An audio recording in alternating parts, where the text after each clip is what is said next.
You're at a deeply significant symbolic site in the country today.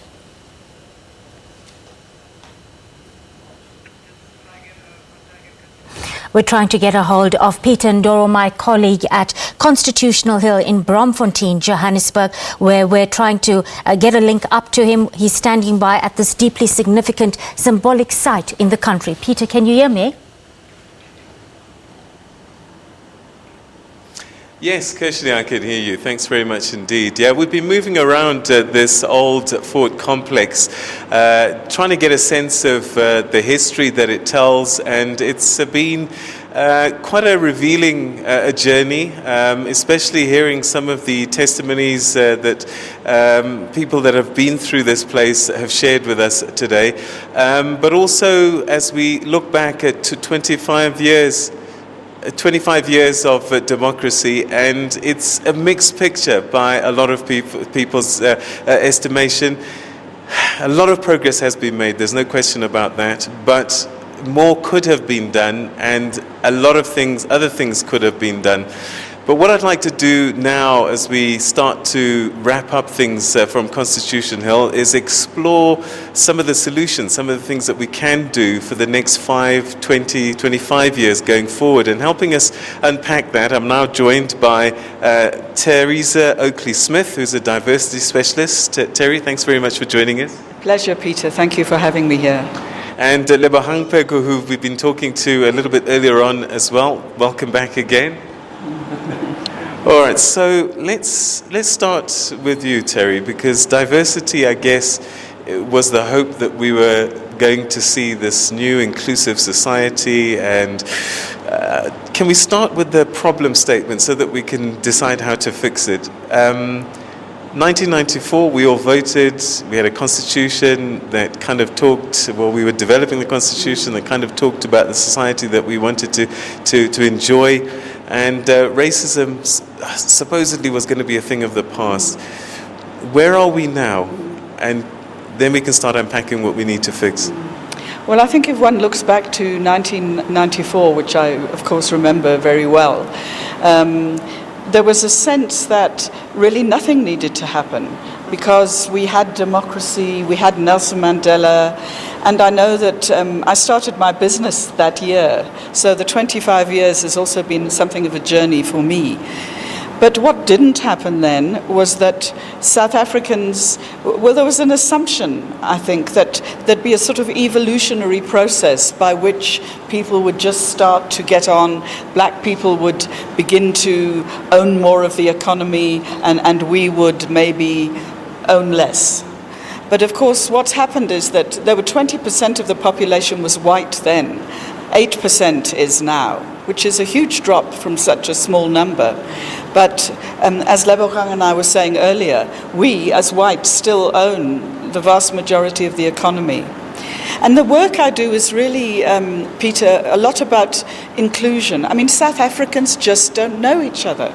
And that's not just, across white and black, but it's South Africans of all descriptions, ages, race groups, religions.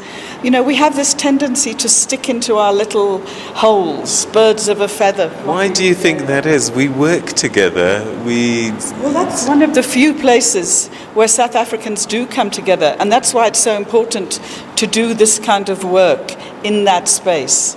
South Africans spend more time, those of them that are lucky enough to be employed, and let's not forget the huge numbers that are unemployed, but those that are employed do have an opportunity to engage in dialogue, to try and build inclusion.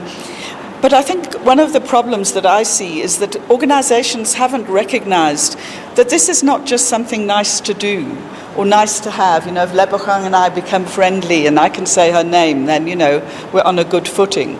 It's actually a bottom line issue. It's a vital issue for our country that people start spending time with people of the same status across all of those barriers. And at the moment, recent research by the Institute of Justice and Reconciliation shows that a terribly small number, something in the 20%, have ever had anyone of a different race in their home. That's quite scary. All right, so let's start trying to think about how we can build this society that we want, in this inclusive society. Race is one of the issues, and we'll continue unpacking that. But there are other structures that need to be fixed, Lebahang. So, I mean, the economy is the main buttress, I think, of any society, because that is really where jobs come from, where sentiment about the health of a nation also emerges from.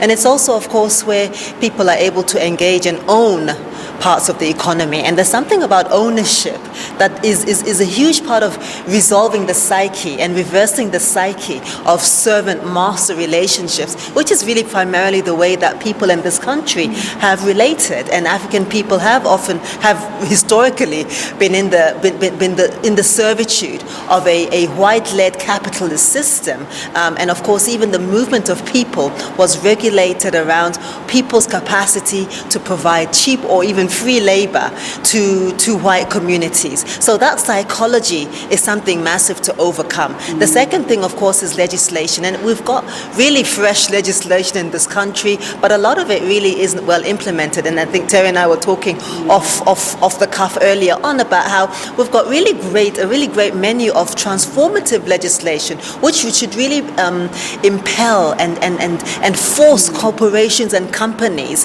to hire people of color, African people, to skill, to promote, yes, women and more women. And BEE is like a tiny fraction of that. What's that actually? That's actually done is to entrench, mainly male elite interests, whether they're black or white. And the other thing, of course, is this economy needs to be absolutely reconstructed and deconstructed into one that's much more distributive. And there's intentionality with that, right? So that's the education system, where you have to then begin to produce and engineer people who are able to run this economy. And I think we could do a lot more with life orientation. We could do a lot more, business skills all the way through high school. And I think lastly, we should also do much more with revamping the education system. The history curriculum in this country is absolutely shocking.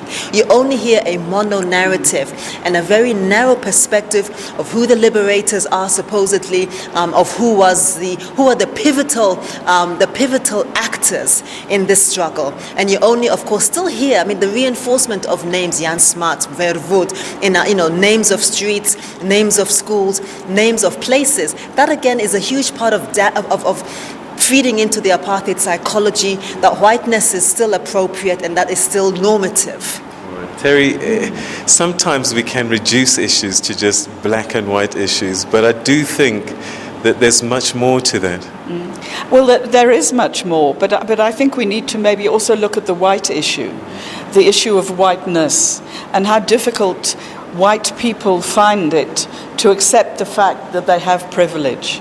In the work we do, I hear all the time, I'm not rich, my family wasn't rich, I don't want this, I didn't want that. And there's a failure to understand that it's not about even wanting to have white privilege. If your skin is white, you are privileged, and that's it. So I think that if we as whites could accept that, then we could begin to deal with it.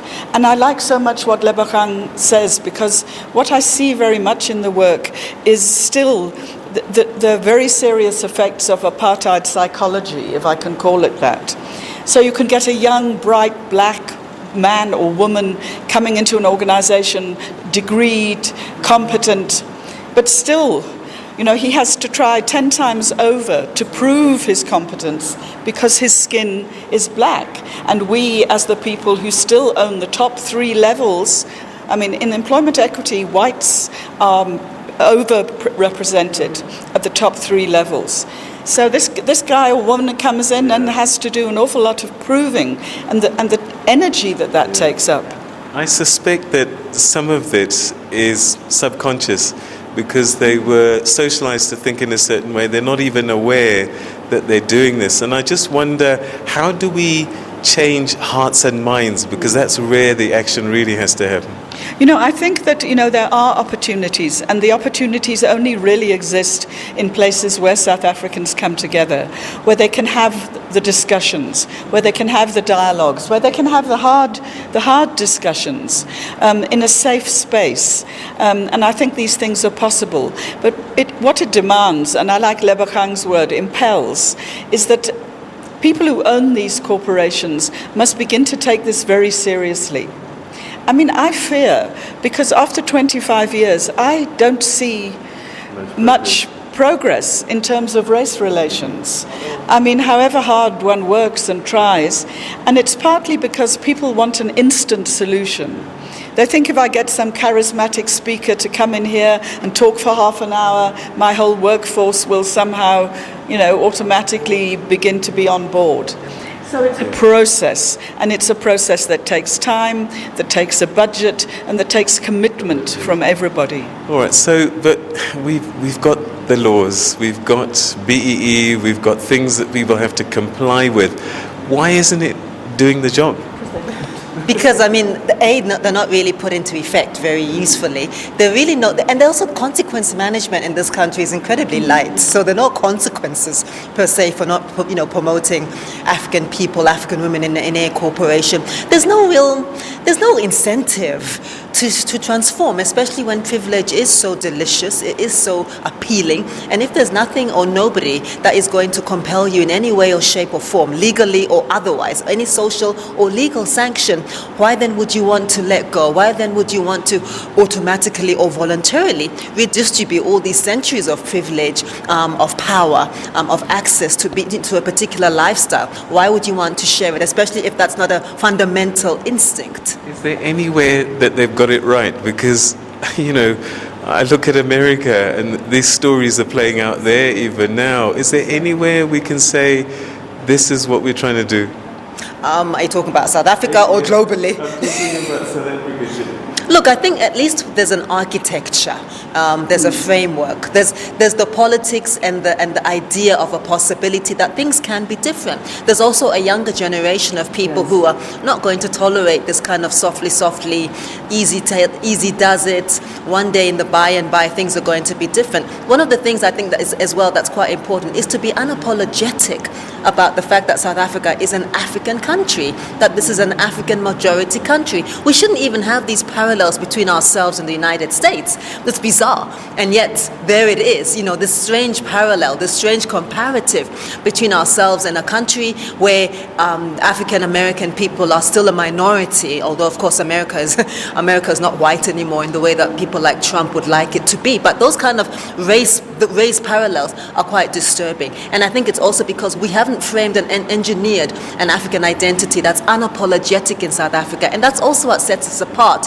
from many other African countries. I don't think people in Nigeria, Zambia, Zimbabwe even have these kind of conversations about trying to appease whiteness. I mean, you just are. You are a Ghanaian. You're proud of it. You get on with it. You are a Nigerian. You are a Zambian. You are a Kenyan. South Africa, of course, is an odd project of the attempt to become this outlier and this separate outlier on the African continent. And we need to really reconstruct our own sense of African community. So, Terry, today's a public holiday. Makanda was the venue for the official celebrations, and it doesn't matter what public holiday it is. What we know for certain is that when the president or there's an official commemoration, our white brothers and sisters don't show up. They don't show up to watch Kaizer Chiefs and Orlando Pirates, but the World Cup, I've never seen so many white people at a football match. How do we fix this? Why is it still happening? Well, I think that, all too often we've used these big occasions, World Cups, Rugby World Cups, Football World Cups, and having seen white people in the stadiums, we've gone away thinking, wow, we've made it. Look at us, we're a rainbow nation. And we've fed off these ridiculous myths for so long. It's not going to start in the football ground. Even if I go and watch Orlando Pirates, it's not going to make any difference, because that's not where different racial groups are congregating. And I also want to say, in terms of what Lebohang was saying, this is an African country. And we are privileged to be here, actually. It's an African country, and we also have to get that into our heads. I mean, we often have these discussions in the dialogues we hold about people saying, yes, but I'm African white people. My forebears have been here for 3 or 4 generations. But then you say, but are you living an African lifestyle? I hope that's not a crude way of putting it. But are you living as Africans do? Do you have Africans coming to your home? Can you speak an African language? That's looking for solutions. That would be one of the key things. Everyone is still bending over to appease us. Why is English the language? You know, why am I not compelled to speak isiZulu? All right, you know, we could discuss this for hours, and unfortunately time's never on our side, but thank you so much for giving us some insights. And let's just hope that, you know, somebody out there watching at home, maybe a thought has just dropped in their heads that maybe, you know what, I do need to think about this a little bit more, and that in 25 years' time we're having better conversations on today. Thank you very much indeed, ladies. Thank you, Peter. And Thank you very much. Thanks, Sarah. All right, and so that's where we're going to leave it here at Constitution Hill. It's been an incredible day of discovery, looking back at 25 years of democracy, and we shouldn't forget how important today was, particularly if you're old and grey like me with grey hair. You'll remember 1994 and what it meant and the hope that it had, but the struggle continues in many ways, and so young people in particular, I think the mantle really should be being passed on to you. And if we as older people don't give it to you, take it, for goodness sake. Take charge and create the South Africa that we all want and desire. From us and the team, thanks very much indeed for joining us. Enjoy the rest of your Freedom Day, and don't forget to vote. As a belief. Bye-bye.